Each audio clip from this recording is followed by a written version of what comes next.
Hello friends, welcome to my Madras home. Cold season வந்தாச்சு. இந்த மாதிரி டைமில் ஈஸியாகவே நம்ம எல்லாருக்கும் கோல்டு வர ஆரம்பிச்சிரும்.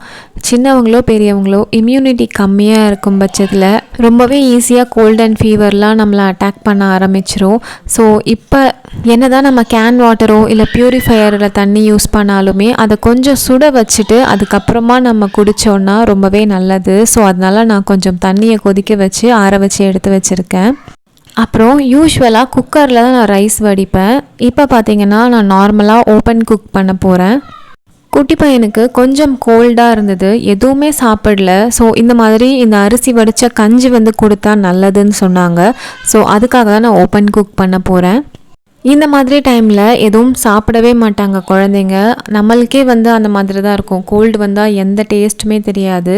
பட் குழந்தைங்க ஆக்டிவாக இருக்கும் பட்சத்தில் நம்ம பெருசாக அதை சீரியஸாக எடுத்துக்க தேவையில்லை. கோல்டு ஃபீவர் இதெல்லாம் வந்தால் ஒரு 2 days நம்ம பார்த்துட்டு அதுக்கப்புறமா டாக்டர்கிட்ட செக் பண்ணிக்கலாம். ஃபீவர் இருக்குது, பேபி ஆக்டிவாக இல்லை அப்படிங்கிற பட்சத்தில் உடனேவே நம்ம டாக்டரை கன்சல்ட் பண்ணலாம். குட்டி பையனுக்கு கோல்டு வந்ததுலேருந்து கொஞ்சம் டல்லாக இருந்தான் ஒரு 2 days. நான் ஹாஸ்பிட்டலுக்கு அப்போ கூப்பிட்டுட்டு போகல. பட் கொஞ்சம் சாப்பிடலாம் இல்லை. கோல்டு கொஞ்சம் கட்டின மாதிரி ஆயிடுச்சு. ஸோ அதுக்கப்புறமா தான் நான் ஹாஸ்பிட்டலுக்கு கூப்பிட்டுட்டு போயிருந்தேன். நேசல் ட்ராப்ஸ் கொடுத்துருந்தாங்க. அதுக்கப்புறம் 2 சிரப் கொடுத்துருந்தாங்க. ஸோ அந்த நேசல் ட்ராப்ஸ் போட்டதும் பார்த்திங்கன்னா கொஞ்சம் மூச்சு விடுறப்ப அவங்களுக்கு ஈஸியாக இருக்கும், அந்த மூக்கை அடைச்சிக்காமல் இருக்கிறதுக்காக. குழந்தை இல்லையா, அதனால அவங்களுக்கு என்ன ப்ராப்ளம் அப்படிங்கிறத கிளியராக சொல்ல தெரியாது. நம்மளுக்குமே ஸ்டார்டிங் ஸ்டேஜில் ஒன்றுமே புரியாது, என்னடா இது அந்த மாதிரி இருக்கும். வீட்டில் பெரியவங்க இருந்தாங்கன்னா இதுதான் ப்ராப்ளம், இதுக்கெல்லாம் பயப்பட வேணாம், ஏதாச்சும் நம்ம வீட்டிலே வைத்தியம் பார்க்கலாம் அப்படின்லாம் சொல்லி தைரியம் சொல்லுவாங்க. பட் இப்போலாம் நம்ம டக்கு டக்குன்னு ஹாஸ்பிட்டலுக்கு ஓடிடுறோம். இது ஒரு நார்மல் கோல்டு தான், இருந்தாலுமே நமக்கு கொஞ்சம் பதறும் இல்லையா, அந்த மாதிரி தான். இந்த மாதிரி உடம்பு சரியில்லாத டைமில் சில குழந்தைங்க சுத்தமாக சாப்பாடை அவாய்ட் பண்ணிடுவாங்க. ஸோ அந்த டைமில் இந்த மாதிரி லிக்விட் ஃபுட் மாதிரி ஏதாச்சும் நம்ம கொடுத்து அட்லீஸ்ட் அவங்கள இது மாதிரி குடிக்க வைக்கலாம்.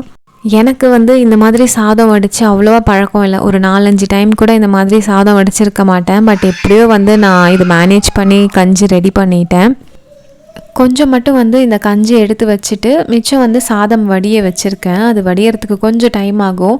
இப்போ இந்த கஞ்சியில் கொஞ்சமாக உப்பு சேர்த்துட்டு நல்லா ஆற வச்சு குடிக்கலாம். குழந்தைங்க பெரியவங்க அப்படின்னு யார் வேணும்னாலும் குடிக்கலாம். இதில் லேசாக மஞ்சத்தூள் கூட வேணும்னா போட்டுட்டு அதுக்கப்புறம் நம்ம குடிக்கலாம். இந்த வடித்த கஞ்சை நம்ம எடுத்துகிட்டு ரொம்ப நேரம் அப்படியே ஆற வச்சிடக்கூடாது. ஏன்னா மேலே ஒரு ஏடு மாதிரி ஃபார்ம் ஆகிடும். வடித்த உடனேவே கொஞ்சமாக உப்பு சேர்த்து நல்லா ஆற வச்சுட்டு நம்ம சாப்பிடலாம். ரொம்ப சில்லுன்னு இல்லை, கொஞ்சம் சூடாக குடித்தா கூட நல்லா தான் இருக்கும். எனக்கு இந்த வடித்த கஞ்சி ரொம்பவே பிடிக்கும். பட் குக்கரில் நான் ரெகுலராக சமைக்கிறதால இதெல்லாம் குடிக்க முடியாமல் போயிடுது. இனிமேல் கொஞ்சம் அரிசி வடிக்கிறதுக்கு ட்ரை பண்ணணும். ஸோ நீங்களும் இந்த மாதிரி சாப்பாடு வடிக்க ஸ்ட்ரகிள் பண்ணுவீங்களான்னு சொல்லி கமெண்ட்டில் சொல்லுங்கள். அடுத்து நான் ரசம் வச்சேன். இந்த மாதிரி டைமில் கொஞ்சம் மிளகு சீரகம்லாம் ஃப்ரெஷ்ஷாக நுணுக்கி போட்டு நம்ம வீட்டிலே ரசம் செய்யலாம். கொஞ்சம் காரம் இருக்கட்டும் அப்படின்னு சொல்லிட்டு ஒரே ஒரு பச்சை மிளகாய் மட்டும் சேர்த்துருக்கேன். ஒருவேளை பச்சை மிளகாய் வேண்டான்னா நீங்கள் காஞ்ச மிளகாய் சேர்த்து கூட தாளிச்சிக்கலாம். இது மாதிரி சிம்பிளாக ரசம் செஞ்சுட்டு ஒரு பொரியல் அந்த மாதிரி செஞ்சு கூட குழந்தைங்களுக்கு உடம்பு சரியில்லாதப்போ அவங்கள சாப்பிட வைக்கலாம். இந்த மாதிரி உடம்பு சரியில்லாத டைமில் தான் நம்ம உடம்புக்கு நிறைய சத்தான சாப்பாடு தேவைப்படும். நல்லாவே சாப்பிடணும் அப்படின்னு சொல்லுவாங்க. பட் வாய்க்கு எதுவுமே சாப்பிட பிடிக்காது. இந்த மாதிரி கொஞ்சம் ரசம் இல்லை துவையல் அந்த மாதிரி தான் சாப்பிட தோணும். ஸோ ஒன்றுமே சாப்பிடாமல் இருக்கிறதுக்கு அட்லீஸ்ட் இந்த மாதிரியாச்சும் கொடுக்கலான்னு சொல்லி தான் நான் இதை ரெடி பண்ணியிருந்தேன். ரசம் ரெடி பண்ணுறதுக்குள்ளே பார்த்திங்கன்னா சாதம் கம்ப்ளீட்டாக வடிஞ்சிருச்சு. ஸோ இந்த சாதம் நல்லா வெந்துருச்சான்னு சொல்லி பார்த்துருந்தேன். எனக்கு அளவு ப்ராப்பராக தெரியாது. ஸோ பெரிய பாத்திரத்தில் வடிச்சிருந்தேன். கரெக்டாக வெந்து வந்துருச்சு சாப்பாடும். சமைச்ச எல்லாத்தையுமே வேறு ஒரு பாத்திரத்தில் ட்ரான்ஸ்ஃபர் பண்ணி வச்சுட்டேன். அண்டு ஒரு சில வீட்டில் ஃபாலோ பண்ணக்கூடிய அந்த வழக்கம் இருக்குது இல்லையா, உடம்பு சரியில்லைன்னா அதை நான் அவங்க கூட ஷேர் பண்ணிக்கிறேன். யூஸ்வலாக இப்போலாம் நம்ம யாருமே இந்த பாட்டி வைத்தியம் அப்படின்னு சொல்லுவாங்கள்ல, அதெல்லாம் ட்ரை பண்ணுறதுக்கு ரொம்பவே பயப்படுறோம். அதுவும் குழந்தைங்க அப்படின்னா அதெல்லாம் ட்ரை பண்ண வேணாம், டாக்டர்கிட்ட போகலாம் அந்த மாதிரி தான் தோணும். என்னோட பையனுக்கு வந்து குழந்தையா இருக்கும்போது குளிக்க வைக்கிறதுக்காக ஒருத்தவங்க வந்திருந்தாங்க. அவங்க தான் வந்து இந்த மாதிரிலாம் பண்ணு, அதெல்லாம் ஒன்றும் ஆகாது அப்படின்னு சொல்லிட்டு இந்த மருந்து இழைச்சி ஊற்றுறது. அப்புறம் கோல்டு இருந்துச்சு அந்த டைமில், ஒரு 2 months அப்போம்போதே வந்து கோல்டு இருந்தது. அப்போ வந்து இந்த மாதிரி லேசாக தேங்காய் எண்ணெயை சூடு பண்ணிவிட்டு அதில் கொஞ்சமாக பச்சை கற்பூரத்தை நசுக்கி போட்டுட்டு அதை நல்லா ஆற வச்சுட்டு குழந்தைக்கு வந்து நெஞ்சில் அப்புறம் பாதத்தில் உள்ளங்கையிலலாம் வந்து லேசாக தடவி விட சொல்லுவாங்க. ரொம்ப மைல்டாக தான் நம்ம அந்த கற்பூரம் சேர்க்கணும், ஏன்னா ரொம்ப குழந்தை இல்லையா. இந்த டைமுமே வந்து என் பையனுக்கு அந்த மாதிரி தான் செஞ்சுருந்தேன். உள்ளங்காலில் வந்து கொஞ்சம் நல்லா வந்து தைலம் தடவி விட்டோன்னா அந்த குளிரெல்லாம் இருந்துச்சுன்னா கூட அவங்களுக்கு சரியாகிடும். ஒருவேளை இந்த மாதிரி ட்ரெடிஷ்னல் மெடிசன்ஸ்லாம் உங்களுக்கு ஃபாலோ பண்ண தெரியல, இல்லை பயமாக இருக்குது அப்படின்னா வீட்டில் பெரியவங்க இருந்தாங்கன்னா கண்டிப்பாக கேட்டுட்டு அப்புறம் ட்ரை பண்ணுங்கள்.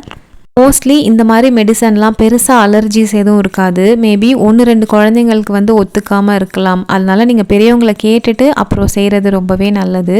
அதுக்கப்புறம் கோல்டு இருந்துச்சுன்னா இந்த மாதிரி துளசி இலை அப்புறம் கற்பூரவல்லி அதெல்லாம் கூட நசுக்கி அந்த ஜூஸ் எடுத்துகிட்டு அது கூட லைட்டாக வந்து தேன் மிக்ஸ் பண்ணி வந்து கொடுக்கலாம். எனக்கு வந்து கற்பூரவல்லி இலை கிடைக்கல, ஸோ துளசி இலை மட்டும் ஒரு 3 குட்டி குட்டி இலையை நசுக்கி அதுலேருந்து அந்த ஜூஸ் மட்டும் எடுத்துகிட்டு அதில் சும்மா கொஞ்சோண்டு ஒரு 1/2 டீஸ்பூனுக்கும் கம்மியாக தான் வந்து தேன் சேர்த்துருந்தேன். அதை மிக்ஸ் பண்ணி கொடுத்துருந்தேன். அடுத்து இந்த மாதிரி வெத்தலை வைத்தியம் கூட பண்ணுவோம். இது வந்து குட்டி பையனுக்கு 6 மாதத்துலேருந்தே நாங்கள் பண்ணுறோம். எந்த ஒரு சைடு எஃபெக்டும் இல்லை. லைட்டாக வந்து வெத்தலையை விளக்கில் வந்து சூடு பண்ணிக்கணும். ரொம்ப சூடாக குழந்தையோடைய தோலில் வச்சிடக்கூடாது. கொஞ்சம் கதன்னு இருக்கும் இல்லையா, அந்த மாதிரி இருக்கும் போது வந்து அந்த வெத்தலையை குழந்தையோட நெஞ்சில், முதுகில், உள்ளங்கை, உள்ளங்கால் இதிலலாம் வந்து அப்படியே வாட்டி வாட்டி போட்டு எடுப்பாங்க. நான் இந்த மாதிரி எல்லாமே வந்து குட்டி பையனுக்கு ட்ரை பண்ணுவேன். ஓரளவுக்கு வந்து எனக்கு ஓகே அப்படின்னு தோணும். பெருசாக இதில் எந்த சைடு எஃபெக்டும் இல்லை. ஸோ நீங்களும் இதெல்லாம் ட்ரை பண்ணுவீங்களான்னு கமெண்ட்டில் சொல்லுங்கள். அப்புறம் கொஞ்ச நாள் முன்னாடி சத்து மாவு வந்து ரெடி பண்ணி வச்சுட்டேன். பட் என்னால் வீடியோ போட முடியல. நான் ஏற்கனவே வந்து சத்து மாவு ரெசிபி ஷேர் பண்ணுறேன்னு சொல்லியிருந்தேன். ஸோ அதையுமே வந்து இப்போ உங்கள் கூட ஷேர் பண்ணிக்கிறேன்.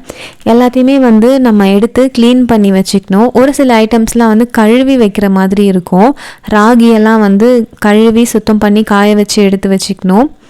அப்புறம் எல்லாத்தையுமே வந்து மெஷர் பண்ணி தான் நான் போட்டிருந்தேன். எனக்கு வந்து ஒரு 1 kg அப்படி தான் ப்ரிப்பேர் பண்ணுவேன். ஸோ இந்த மாதிரி ஒரு குட்டி மெஷின் வந்து நான் அமேசான்லேருந்து வாங்கியிருந்தேன். நான் அந்த மிளகா தனியா அரைக்கிறப்ப கூட இந்த மெஷின் யூஸ் பண்ணிப்பேன். இந்த மெஷினில் வந்து ஒரு 5 கிலோ வரைக்கும் நம்ம வெயிட் வந்து அளந்து வச்சுக்கலாம். நான் அதிகமாக எடுத்தது பார்த்திங்கன்னா ராகி தான். ஒரு 1/2 kg கிட்ட ராகி வந்து எடுத்திருந்தேன். அதுக்கப்புறம் வேர்க்கடலை, கொண்டக்கடலை அந்த மாதிரி அதெல்லாம் வந்து 50 grams 100 grams அப்படின்னு சொல்லிட்டு அளவுக்கு ஏற்ற மாதிரி நான் வந்து இதெல்லாம் ரெடி பண்ணியிருந்தேன். இதோட மெஷர்மெண்ட்ஸ் எல்லாமே வந்து நான் கொடுக்குறேன். ஒருவேளை உங்களால் இதெல்லாம் வந்து வீட்டில் செய்ய முடியல அப்படின்னா கடைகளில் கூட இந்த மாதிரி பேக் பண்ணி விற்கிறாங்க.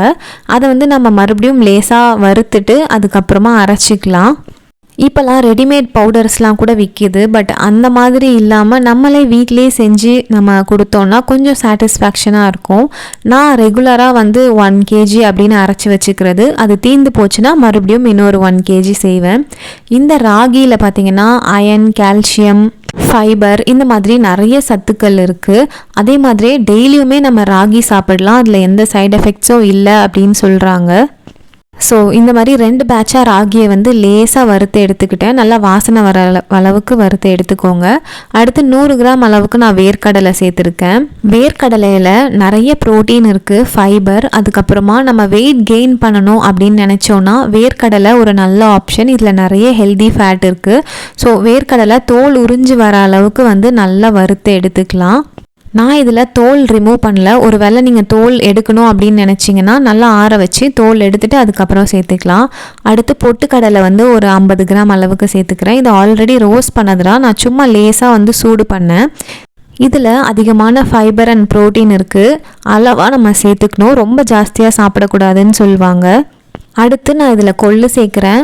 கொள்ளு பார்த்திங்கன்னா யூஸ்வலாக ரசம் இல்லைனா கொள்ளு பொடி மாதிரி செய்வோம். இந்த டைம் வந்து சத்து மாவு கூட நான் சேர்த்துக்கிறேன். கொள்ளு சாப்பிட்டா குதிரை பலம் அப்படின்னு சொல்லுவாங்க. அந்த அளவுக்கு இதில் சத்து இருக்குது. அது மட்டும் இல்லை, கோல்டு இருக்க டைமில் பார்த்திங்கன்னா இந்த கொள்ளு ரசம் ரொம்ப ஸ்பெஷல். இது கொஞ்சம் ஹீட் அப்படிங்கிறதால மழை காலத்தில் மட்டும் நம்ம சத்து மாவு செஞ்சோன்னா அப்போ இதை சேர்த்துக்கலாம்.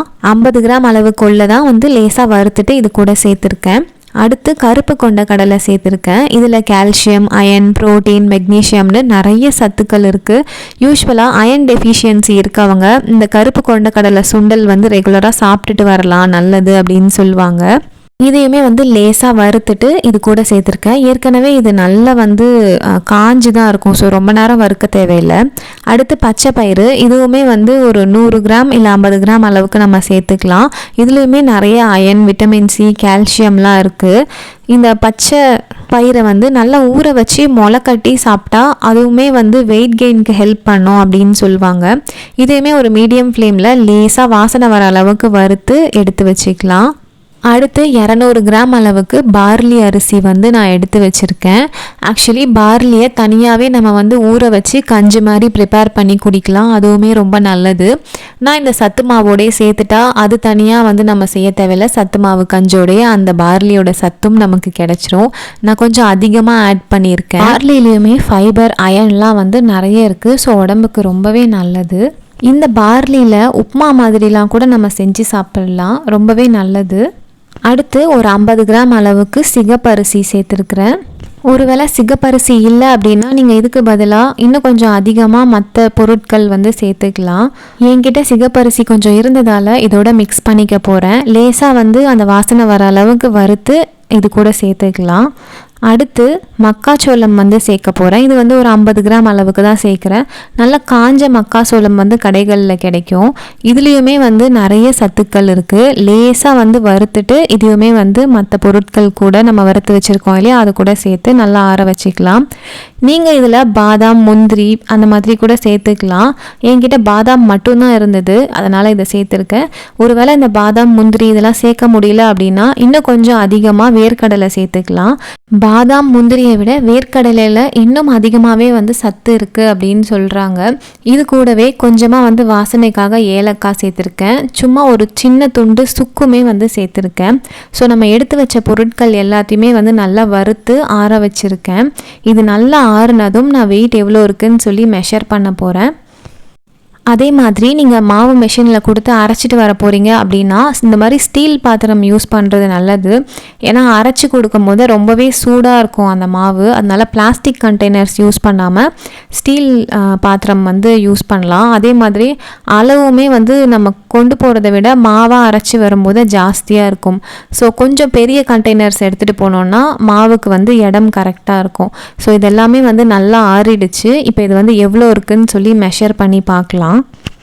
நான் இதில் மொத்தமாக மெஷர் பண்ணி போட்ட பொருட்கள் எல்லாமே வந்து ஒரு கிலோவுக்கு கொஞ்சம் கூட இருக்க மாதிரி இருந்துச்சு. கரெக்டாக அப்படி தான் வந்து போட்டிருந்தேன்.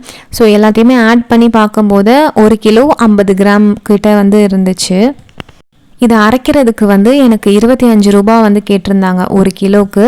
நல்லா வந்து பவுடராக அரைச்சி எடுத்துகிட்டு வந்தாச்சு. அரைச்சி எடுத்துகிட்டு வந்து நல்லா திறந்து வச்சு ஆற வச்சுருங்க, இல்லைனா வந்து ஒரு மாதிரி ஈரம்லாம் ஆகி வேஸ்ட்டாக போயிடும். ஸோ கண்டிப்பாக நல்லா ஆற வச்சுட்டு வேறு ஒரு பாத்திரமில் வந்து ட்ரான்ஸ்ஃபர் பண்ணி வச்சுக்கோங்க. ஸோ இந்த ரெசிபி வந்து உங்களுக்கு ரொம்பவே பிடிச்சிருக்கும், யூஸ்ஃபுல்லாக இருக்கும்னு நம்புகிறேன். இந்த விலாகில் நான் உங்கள் கூட ஷேர் பண்ணியிருந்த டிப்ஸ் அப்புறம் இந்த ரெசிபியெல்லாம் உங்களுக்கு பிடிச்சிருந்ததுன்னா மறக்காமல் சப்ஸ்கிரைப் பண்ணி நம்மளோட சேனலுக்கு உங்கள் ஆதரவை கொடுங்க. மீண்டும் ஒரு நல்ல வீடியோவில் பார்க்கலாம். பாய்.